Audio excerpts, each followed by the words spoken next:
Hey, what's going on everyone, this is iReviews back with another video, and finally iOS 15 has been released. And of course it comes with a ton of new features and changes. So if you're just getting started with iOS 15, you didn't have any experience with this software whatsoever, whether that be on beta stages, the dev beta stages, or the public beta stages, then this is the video for you. It will help you get started with iOS 15. A lot of new tips and tricks that you need to know regarding your device running on iOS 15. Now another really cool trick is the like button on this video. That will help out a lot and of course will help this video and this channel do much better, so make sure you smash that like button.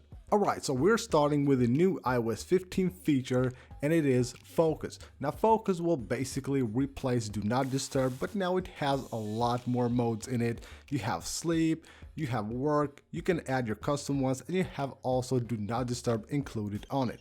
Now on the control center of your iOS 15 device, you will find here a button which allows you to quickly invoke your Focus. So you just tap right there where that little circle is, and it will start the focus mode, but you can tap there of course to actually disable it as well. But what you can do here is actually 3D touch, and it will show you all the different modes that you have. From here you can create a new one, or you can go ahead and tap on the three dots on any of these and you can go ahead and enable them here, or you can tap settings to go to the settings app and configure any of these focus modes. Basically this is the way to invoke focus directly from the control center without having to go through the settings app. Now when you go to the settings, you will have now a new section here called Focus, which again will also replace Do Not Disturb on the settings app. Now if you go to something like Do Not Disturb or driving, so let's go to driving here, you will have here auto reply. If you go right here, you can choose to who you want to auto reply with a message when you get a call from them, or maybe a message while you're driving, or you have Do Not Disturb turned on. Now here you have no one, recent favorites, or all of your contacts. You of course choose whichever suits you better, and then right here you will have the message that will go to them, but of course you can tap here and you can edit this message and enter any message you like.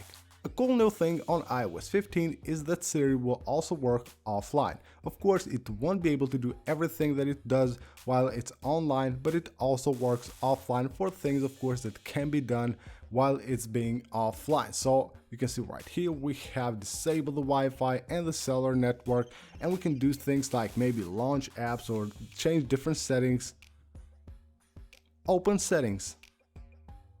And you can see it will open settings right away. We can do other stuff like maybe let's change the setting here, turn on Bluetooth, and you can see right there it does work even though the device is offline. So very nice to have this feature. Of course you won't need to be connected to the internet for doing basic stuff that can be done on device.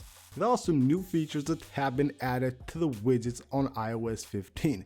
And one of them can be found on stacks of widgets. So if we go to edit the stack right here, you can see we have a new feature here called Widget Suggestions. Now this is really good and it actually works quite good. I've tried it, it really works and it does what it's supposed to do. Basically it will suggest you different widgets based on like time of the day or your location. Basically it will know what you do, and let's say which like widget you use the most at certain time of the day or maybe a location, and even though you might not have that widget on the stack, it will show you that widget. So right here I have currently only 2 widgets.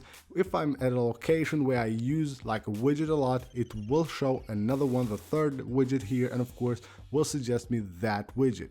Now as you probably know, with iOS 14 of course you can go ahead and tap right here to go to the edit mode, tap here to go to the pages that you have on your iPhone. You might know that on iOS 15 you can actually now delete these and of course rearrange them as well, so you can rearrange the pages any way you like. But when you go here, you might have just taken a look at this and of course you don't see that minus button which allows you to completely delete a page of icons. Well, to do that you first will need to actually disable that page. You can see none of these have that minus button. If I just go ahead and disable it, you can see it shows up right here. I can then tap there and completely remove this page from my home screen, and all of the apps will automatically be moved to the app library.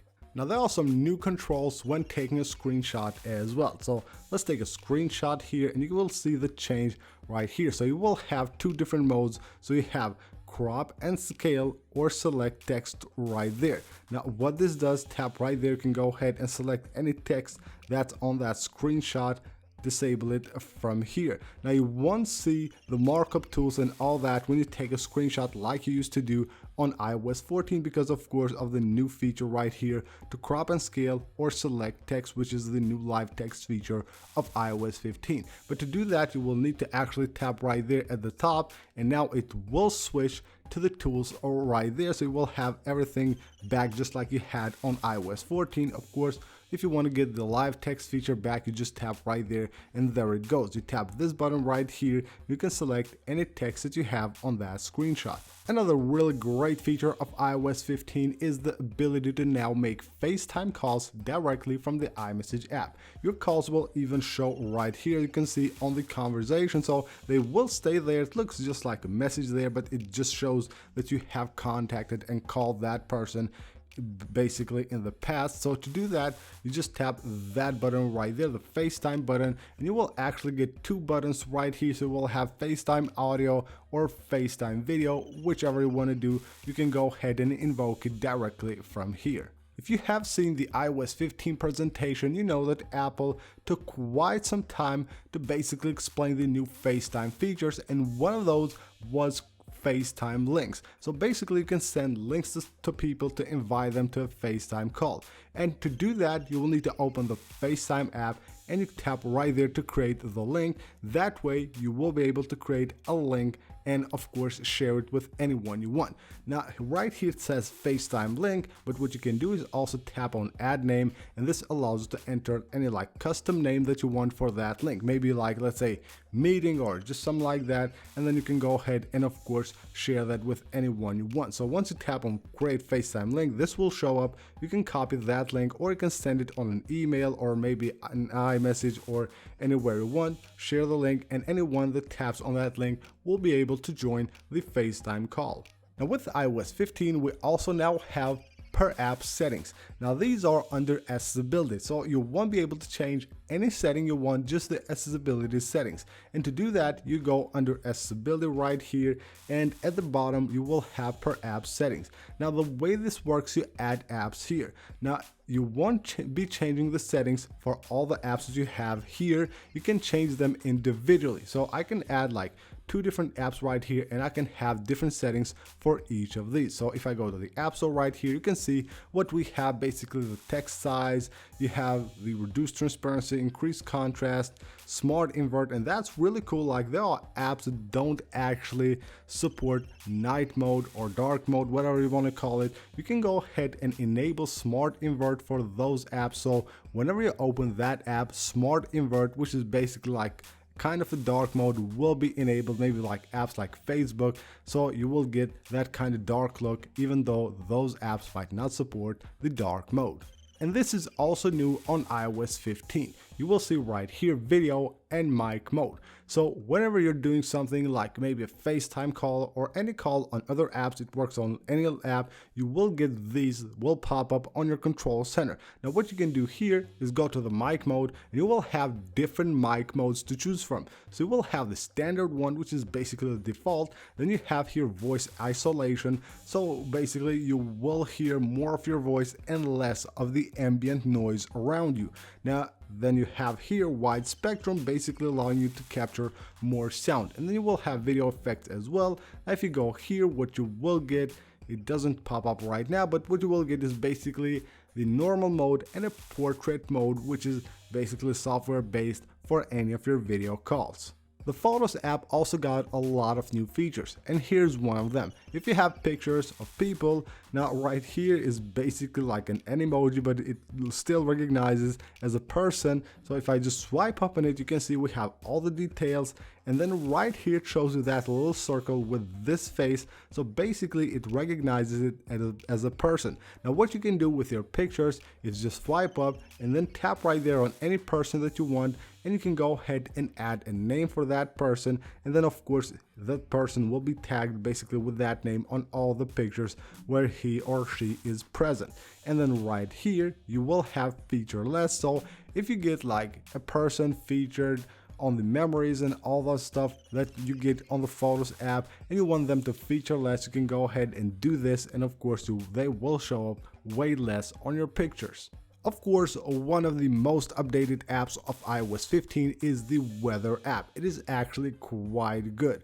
So what you get here is totally redesigned Weather app, but we get some new features as well. So let's see, right here we're on London, and you can see we have the temperature right there, but if I tap right there on See More, it will show me here the map, and we have London here. We have basically the whole United Kingdom right here, and we can zoom in London, and what we can do here is tap that button and we can change from temperature, let's say, to air quality. So you will see the air quality index right there for London. This is really great and a very nice feature to have. Now if we go back lower here, you will see everything like the wind, you will see the UV index right there as well. So really great features with the Weather app on iOS 15. And of course, simply by swiping like this, you can switch between different cities on the Weather app. Another thing that is really good that you can do is tap right there and search for any city you want, but unlike iOS 14, you don't have to actually add a city to your list. So let's just search for Tokyo right here. So if I search for Tokyo, you can see I can tap on it, can take a look at anything I want here, and then just tap cancel and I'm good to go. I don't need to add it to the list of the cities in order to view the weather conditions on that city. iOS 15 will also bring Safari extensions. These might be very interesting in the future, but for now you can actually download them. There are a few on the app stores, but mostly are just like ad blockers. So to get those, what you need to do is go to your settings and go to Safari, and then here find extensions. So let's just find where extensions are. So here we have extensions, and then tap on more extensions, and this will take you to the App Store where there's like a section of different like extensions that you can download for your Safari app, and you can see everything that is available right now. So let's go to See All, and you can see most of them are actually ad blockers that you can get for Safari right now. Probably in the future we will have other stuff. Let's wait and see. That might get very interesting. Now what I like most about Safari on iOS 15 is that you can now make a quick search using your voice. Now whether you're on a website or you're at the first start page of Safari, you just go ahead and tap on the address bar and you will get that little mic right there. You tap on it and you can go ahead and make a quick search actually using voice on Safari. So that's really useful, and of course you just have the go button and you're good to go. Making searches on Safari has never been easier, and that's due to the new feature of iOS 15. Now with iOS 15, Apple has added groups of tabs on Safari, and I've seen a lot of people actually get confused with these groups and how they work and how to basically organize them. Now this is how groups of tabs work. So let's say you have 10 different tabs open on Safari. You have, let's say, 3 of them for school, you have 3 of them maybe for entertainment, and let's say you have 4 of them maybe for sports or something like that. You can actually organize them into different groups. So when I go to my tabs right here, you can see I have 2 open and I have them under finance. If I tap right there, I can tap on Apple Inc. and it will basically just remove those and go right here to this group where I have like the Apple tabs, even though I don't have anything open here. So now if I go to the tabs, you can see the only one right here is this one, but if I switch to finance, you can see I have the other ones right here. Now you can add a group simply by tapping here, and you can go ahead and add a new tab, or you can go ahead and add like a new group of tabs. So just tap the plus button here to create like a new tab, and then go ahead and create a new group. So let's just go ahead and do that. So tap right there and you can go ahead and enter, let's say, finance services. So I'll just do that, and we have now a tab here. So tap done. You can see we have the groups from which we can switch right here. So it is as easy as that, working with groups. It's not that complicated. Of course, you will get the hang of it, and it's actually quite useful if you use Safari a lot and you have all the time, a lot of tabs open, then this feature might be great for you. On the new Safari on iOS 15, you will also find your downloads on another place. So when you start downloading a file, you will notice right here at the AA button, there is like a little blue arrow that you can tap on it and it will show you right there the download. So you tap download right there and you can see, you will see your downloads here. So basically that's not a separated button, that is one button with the AA, but when you don't have anything downloaded, it just shows the AA button.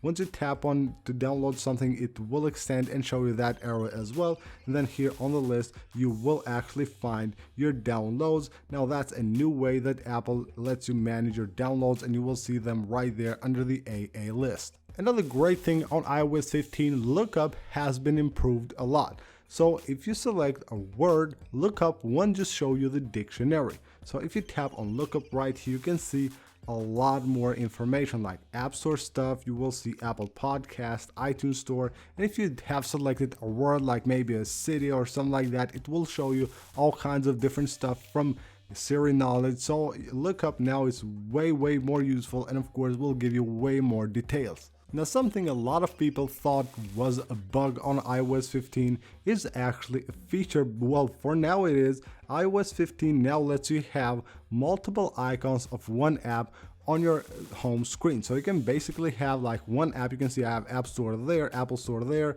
and here, and I can have basically Apple Store on two different pages on my home screen. So that's a new feature of iOS 15. I don't know if someone will use it or if it's useful, but it's there and you can actually do that since beta 1.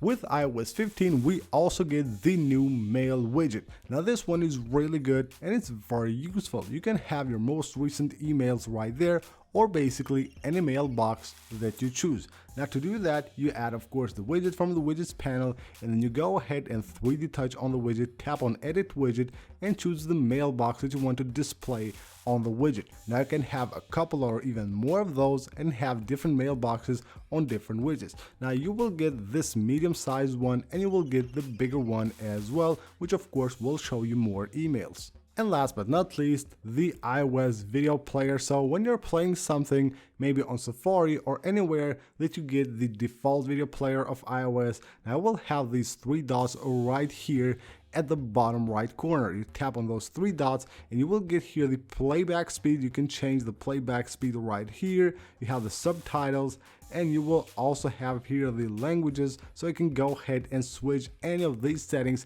directly from here. So that's basically it for this video, guys. These are some very useful tips and tricks for everyone just starting off with iOS 15. Hopefully you guys enjoyed the video. Go ahead and subscribe for more iOS 15 videos, and I will see you on the next one.